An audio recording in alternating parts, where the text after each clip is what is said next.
समजलं की माझ्यावर काय आरोप करण्यात आलेले आहेत। कोविडच्या कालखंडामध्ये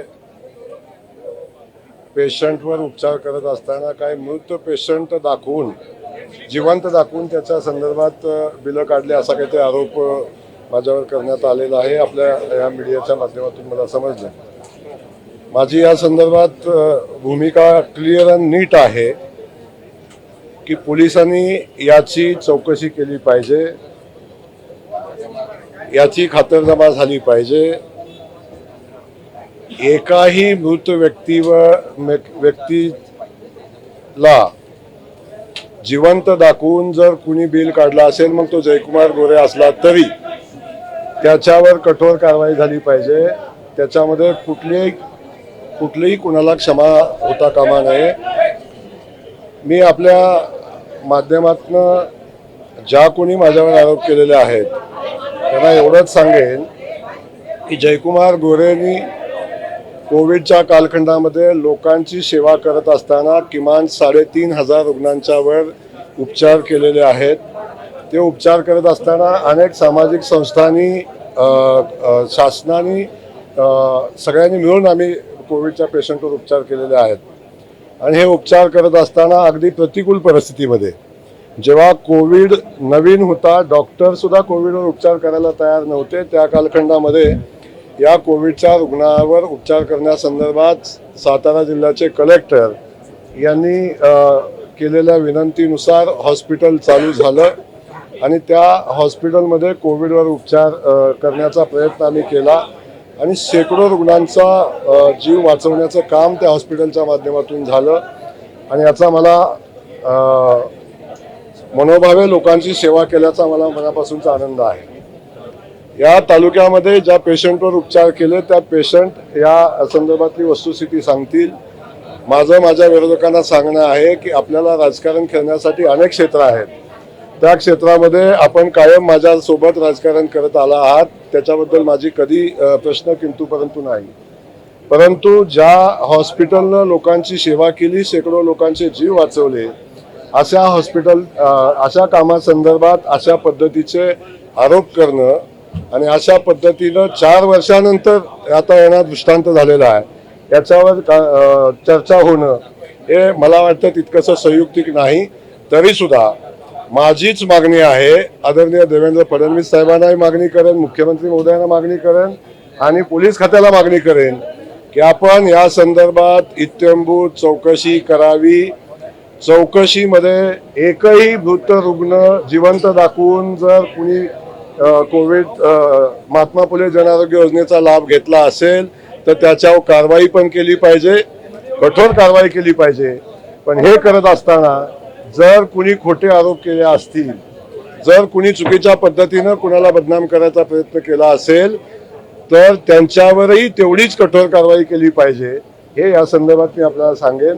हा सगळा प्रकार जो आहे हा किमान MBBS ला ऍडमिशन देतो म्हणून 980 विद्यार्थ्यांच्याकडून 25 लाख, 30 लाख, 40 लाख, 50 लाखाची वसुली करून बोगस ऍडमिशनचे पैसे घेऊन लोकांना देशोधडीला लावलं। असे अनेक विद्यार्थी ज्यांनी आत्महत्या केलेली आहे, अनेक विद्यार्थ्यांचे पालक आजही त्या पैशाच्या मागे फिरत आहेत। ज्या कुटुंबावर या प्रक्रियेमधले किमान मी सांगतो 250 गुन्हे किमान या प्रक्रियेतले आहेत आणि त्यांच्यावर ईडीची कारवाई आहे। तुम्ही पुन्हा राजकीय म्हणाल, पण वस्तुस्थिती दर्शक मी सांगतो की ज्या विद्यार्थ्यांचे पैसे घेतलेले आहेत पालक आणि या सगळ्यांचे स्टेटमेंट झालेले आहेत आणि त्याच्यात गुन्हेगारांनी ज्यांचा आरोप आहे त्यांनी आम्ही 88 कोटी रुपये घेतल्याचं कबूल केलेलं आहे। असे आरोप असताना या आरोपातनं आणखी काय केसेस आहेत ज्या ठिकाणी बोगस मेडिकल सर्टिफिकेट देऊन ज्यांनी आता आरोप केलेला आहे त्यांच्या कुटुंबात किमान 6 डॉक्टर हे बोगस मेडिकल सर्टिफिकेटचे वरचे झालेले डॉक्टर आहेत आणि त्यांच्यावर गुन्हे दाखल होऊ नये म्हणून प्रेशराईज करण्याचा हा प्रयत्न आहे। माझं अजिबात काय म्हणणं नाही, चौकशी त्याची होईल, चौकशी याची होईल, पण जो कोट्यावधी रुपयाचा घोटाळ्याचा विषय आपण काढला त्यामध्ये हे महात्मा फुले जनआरोग्य योजनेचं स्टेटमेंट आहे या हॉस्पिटलमधनं किमान 2,500 ते 3,000 रुग्णांनी याच्यावर उपचार घेतले. त्यातले क्लेम दाखल किती झाले, क्लेम मंजूर किती झाले, क्लेम ज्यांचे मंजूर झालेले आहेत त्यांची सगळी यादी ऑनलाईन पण आहे. महात्मा फुले जन आरोग्य योजनेचे अधिकारी खातं आहे, त्याच्या गव्हर्नमेंटकडे पण आहे.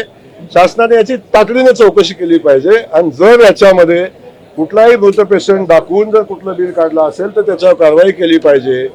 टोटल आतापर्यंत मायनी हॉस्पिटलला कोरोनाच्या कालखंडामध्ये रुग्णावर उपचार केलेलं टोटल बिल हे 1,46,00,000 रुपये आलेलं आहे. हे आपल्या सगळ्यांच्या समोर आहे आणि या 1,46,00,000 कोट्यावधी रुपयाचा भ्रष्टाचार जर केला असेल तर मला माहिती नाही किती कसा झालेला आहे. या संदर्भात चौकशी व्हावी ही माझी विनंती आहे. आणि संबंधित जो कोणी या संदर्भात माझ्या माहितीप्रमाणे मला आता सकाळी बातमी लागली, लवकर मी इत्यंभूत माहिती घेतली नाही. जो कोणी असेल ज्यांनी कोणी हा आरोप केला असेल त्यांनी एक तर सिद्ध केला पाहिजे, सिद्ध केला पाहिजे आणि नाही तर त्यांच्यावर जी काय कायदेशीर प्रक्रिया असेल ते करू. आपला प्रश्न दीपक देशमुखांना मी खूप चांगलं ओळखतो. दीपक देशमुख की ज्यांचे वडील 980 लोकांच्याकडून मेडिकलला ऍडमिशन देतो म्हणून MBBS कॉलेजचं परमिशन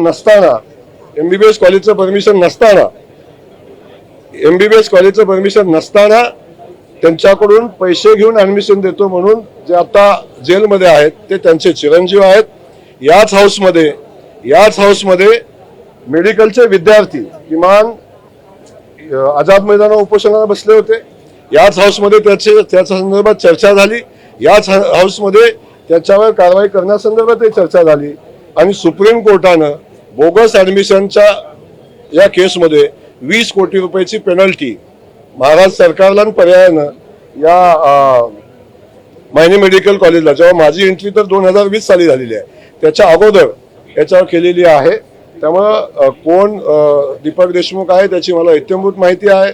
त्यांचे काय प्रताप आहेत हे माहिती आहे. त्या संदर्भात आज मी बोलणार नाही, परंतु मी एवढंच सांगेन की पुन्हा एकदा आपल्याला आपल्या माध्यमातून माझं सांगणं आहे की शासनानं तातडीने याची चौकशी केली पाहिजे, पोलिसांनी तातडीने चौकशी केली पाहिजे आणि जर याच्यात असं काय घडलं असेल तर तातडीने कारवाई केली पाहिजे.